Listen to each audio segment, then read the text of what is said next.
বইচি মাছের আড়তে আজকে আসা হয়েছে, বিভিন্ন ধরনের মাছ আছে। 360 টাকা করে কাঁকড়া।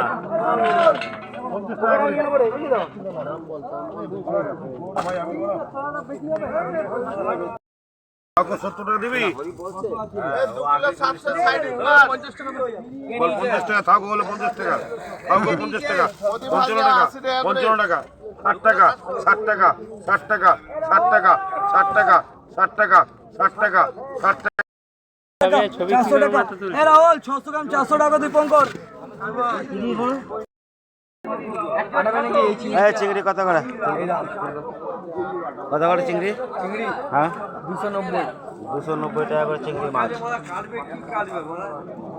কর্তার ছবিটা দিয়ে দিই। বলবে হ্যাঁ কিনা কেরামতি করতো না। দাও দাও দাও দাও। এ রাহুল